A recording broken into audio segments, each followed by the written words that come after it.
Dugusin mang. Kaya gisirra. Iba po ito babantay. Rak po ito po. Baba. Madulas ha? Mama, nagalay. Titinda kami ng alahas ngayon.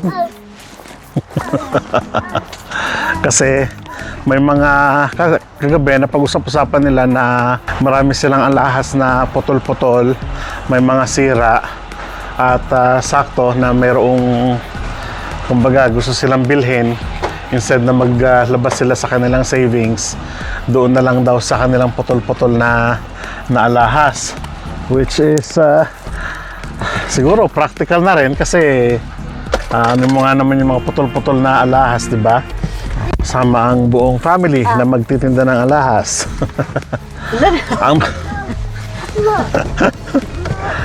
Ang benefits yan kapag may tira-tirang alahas o kaya may mga pinaggamitan na hindi na ginagamit o kaya naman ay talagang sira na, hindi na pakinabangan, gagastos ka pa sa pagpaparepair, titinda na lang daw nila. Tignan natin kung magkano pagbibilhan.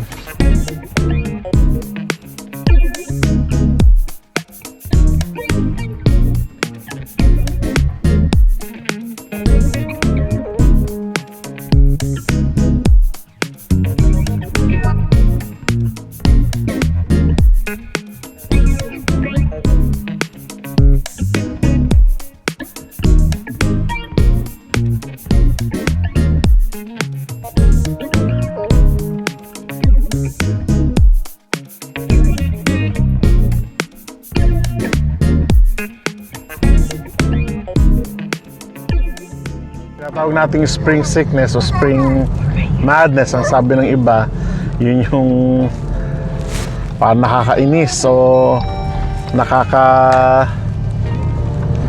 kasi tataas, bababa yung temperatura. Yung mga plants mo na pinaplano, hindi mo may tuloy-tuloy kasi nagbabago-bago nga ang panahon. Tulad niyan, it's a sign na construction season na naman dito sa Regina. Pag nakita na naman kayo mga orange na ganyan, pylons o kaya naman mga poste na ganyan, start na naman ng construction season. Ang construction season, summer season Well, welcome to Saskatchewan, sabi ng kanta.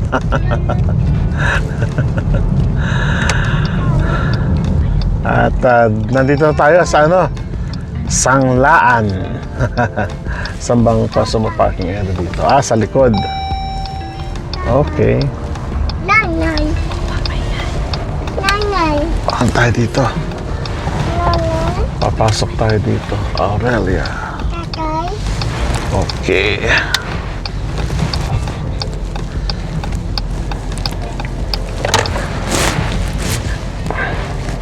Maliit lang na shop ito, pero alright, nandito na tayo sa sanglaan ng, hindi ako masasangla dahil wala akong alahas.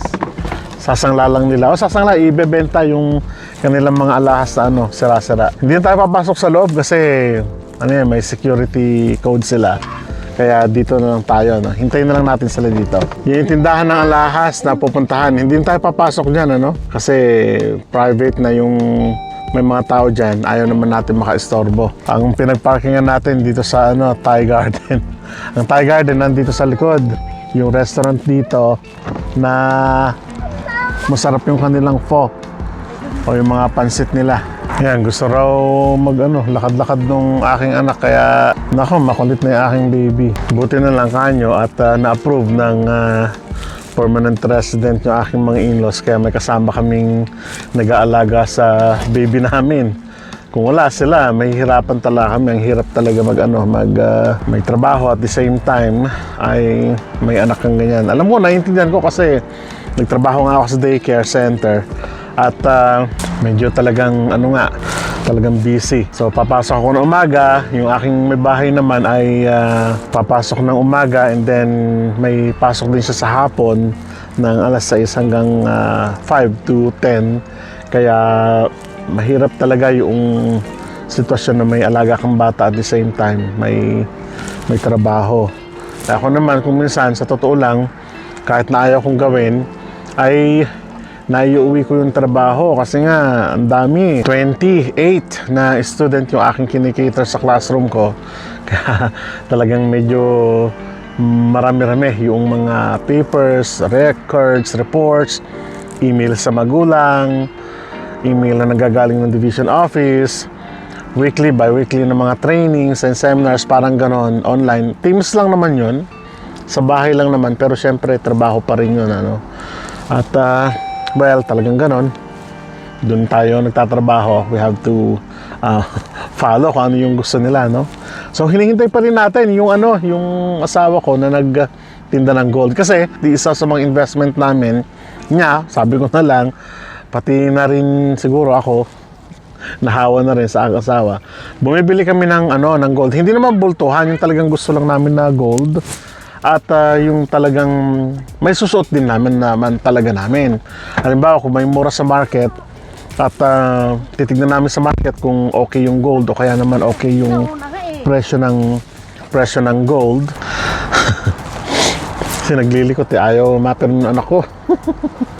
Yun nga, bibili yung asawa ko sa mas murang halaga, and then katulad nun, umuwi kami ng Pilipinas. Ang talagang balak niya na hindi na magdadala ng cash, kundi prior sa pagpunta namin ng Pilipinas ay bumili kami ng gold dito. Nabili namin siya ng mura, and then almost parang pumalo siya ng 50% yung appreciation nung binenta namin sa Pilipinas. So ganon. So yung ginamit namin karamihan sa Pilipinas na na pera ay nanggaling sa gold na ininvest namin dito. At hindi na kami kumuha sa talagang money savings namin. Yun naman ang kainaman kapag nag-i-invest ka ng gold. Noong una, sabi ko, hindi ko maintindihan bakit yung asawa ko gustong-gusto bumili ng gold. Hindi naman ganun karami, no? Yung binibili namin, kundi mga unti-unti lang. Katulad ko, sabi niya, bibilang kita ng gold, pero yung isa, yun ang pansot mo, daily mo, yung isa naman, yun ang, kumbaga, parang savings namin. So sabi ko, that's okay. So ngayon, dumating yung mga parents-in-laws ko, and yung sister-in-law ko, ay nag-usap-usap sila kagabi na marami pala silang sira na gold, yung mga kwintas, yung mga hikaw na walang pangaw, yung mga kwintas na lagot. Nagtatanong naman sila dito kung papadugtong, yung presyo mahal din, daan din yung pagpapagawa. Kaya sabi nila, ay benta na lang natin, papakinabangan pa kaysa nandyan lang yan. At yung iba, mga regalo na kumbaga yung manipis, yung galing na Saudi, yung manipis na ganon. So, napagkatawaan nila kagabi na sige, ibenta na natin at total meron naman pupuntahan ng parents-in-law ko ngayong summer. So, yun ang nila, additional money nila, di ba? Kaya investment talaga, and then of course, yung savings, hindi naman sa amin, hindi naman talaga yung talagang pangmalawakang investment, pangmalakihang savings. Siyempre, ako lang din yung kaya namin, no? So hintayin natin kung yung result at i-update ko kayo kung magkano yung napagbentahan na asawa ko sa mga gold na pinagsama-sama nila. Ayun, no, update tayo, nabenta na yung alahas. Magkano yung pinagbilan? Eto. Kita nyo? So magkano? $4,000. Galing lang yan sa mga alahas na sira-sira at mga pinagsama-sama. Tatlo sila dyan na maghahati-hati. Lahat ng kanilang alahas pinagsama-sama na. Yung pagbibenta ng alahas dito, kapag medyo malaki na yung amount, nilalagay na sa cheque, sa cheque. Sa cheque. Katulad niyan, ita-transfer mo na lang siya sa bangko. Sa atin kasi, kung minsan, pwede atang bank sa atin, di ba? Pwede ang alam ko. Pwede na. Pero usually, cash sa atin. Cash yung binibigay. Yun ang mas madali yung transaction siguro dito, kasi Wala lang, tinignan. titignan lang. Ano lang, hindi nila ipukuskus. Hindi nila kukuskusin. Kasi Titignan lang yung karat. Kung 18K. may stamp naman siya, di ba? Oo. So ganun yung Putol na manipis na jewel. as long as makikita nila yung stamp at nandun pa yung stamp, they will accept it. So, yun ang yun ang process ng pagtitinda ng alahas dito, saglit lang. Wala nang eche bureche. Natulad sa Pilipinas, meron ka pa atang mga kung ano-anong kung doon. Kuskusin pa. Kukuskusin pa, tutubog, ia-acid, ganun-ganon.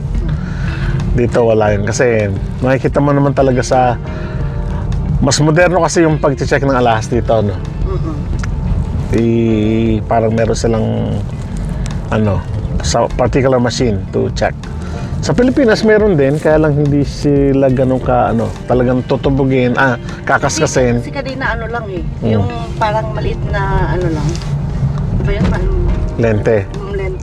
Yun lang ang tinignan niya. Tapos wala na. Okay, Makita. tapos sabi niya 18 karat lahat. Sabi niya, yes. Sabi ko, okay.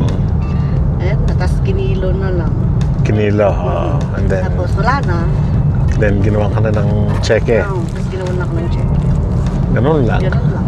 O, di may pa McDonald's sa tayo. Meron silang pagkakagastusan. So, Package. pang-package nila. Yay! may pang sa Pilipinas summer. Kanina pinag-uusapan natin kung bakit yung aking may bahay mahilig sa alahas. Mahilig ako, syempre for emergency. Diba? Savings lang.